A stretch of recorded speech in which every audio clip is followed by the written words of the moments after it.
लोक जनशक्ति पार्टी रामविलास के राष्ट्रीय अध्यक्ष और केंद्रीय मंत्री चिराग पासवान ने लोकसभा चुनाव के दौरान बिहार के सीएम नीतीश कुमार से मुलाकात की थी। केंद्र में मंत्री बनने के बाद भी नीतीश से मिलने का सिलसिला चिराग ने जारी रखा है। हालांकि एनडीए में साथ रहने के कारण चिराग की नीतीश से मुलाकात कोई अजीब बात नहीं है। आश्चर्य इसलिए हो रहा है क्योंकि 2020 में दोनों नेताओं की तनातनी से रिश्तों पर जमी बर्फ अब पिघलने लगी है। वर्ष 2020 का विधानसभा चुनाव नीतीश कुमार के लिए काफी दुखदायी रहा था। ये दुख किसी और से नहीं बल्कि चिराग पासवान ने ही दिया था। नीतीश की पार्टी जेडीयू को चिराग की चुनौतियों के कारण 2.5 दर्जन से अधिक सीटों पर हार का सामना करना पड़ा।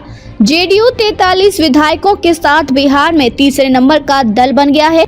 इसकी टीस नीतीश के भीतर तब तक उठती रही जब तक जेडीयू ने लोकसभा की 12 सीटें जीतकर भाजपा की बराबरी नहीं कर ली। विधानसभा चुनाव में नीतीश का बैंड चिराग ने बजा तो दिया, लेकिन इसका कोई लाभ उन्हें नहीं मिला। उल्टे उन्हें बड़ी विपत्ति का सामना करना पड़ा। पिता रामविलास पासवान को आवंटित बंगला उनसे छिन गया, घर में ही विद्रोह हो गया, पार्टी टूट गई। 4 सांसदों के समर्थन से चिराग के चाचा पशुपति कुमार पारस केंद्र में मंत्री बन गए। चिराग अकेले अपनी पार्टी के सांसद बच गए। चिराग को इस हाल में देख निश्चित ही नीतीश को सुकून मिला होगा। नीतीश के दबाव पर चिराग को एनडीए से बाहर कर दिया गया। इस साल हुए लोकसभा चुनाव में नीतीश और चिराग के बीच जमी नफरत की बर्फ पिघल गई। टिकट बंटवारे के बाद चिराग का नीतीश के घर आना जाना शुरू हुआ। नीतीश के मंत्री अशोक चौधरी की बेटी शांभवी चौधरी को चिराग ने अपनी पार्टी का टिकट देकर संबंधों में सुधार की शुरुआत कर दी। वे उस दौरान भी नीतीश से मिलने उनके आवास पहुंचे थे।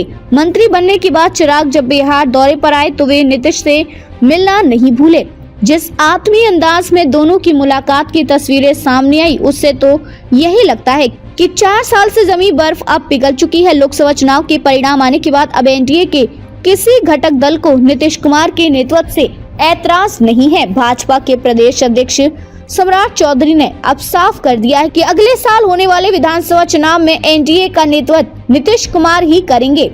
हालांकि नीतीश ने भी अपनी ओर से बीजेपी को बार बार आश्वस्त किया कि वे अब एनडीए छोड़कर कहीं नहीं जाने वाले। ऐसे में चिराग की नीतीश से नजदीकी बढ़ना स्वाभाविक है। चाचा नीतीश को भतीजे तेजस्वी यादव की कमी भी नहीं खलेगी, इसलिए कि चिराग ने भी नीतीश को अपने सगे चाचा से भी अधिक मान लिया है। लोकसभा चुनाव के दौरान चिराग ने दिल खोलकर चाचा नीतीश का साथ दिया और चाचा ने भी चिराग के उम्मीदवारों के लिए प्रचार किया। चिराग ने भले ही अपने सगे चाचा पारस के साथ आने की चिरौरी अनसुनी कर दी, लेकिन नीतीश के साथ वे स्वतः आ गए।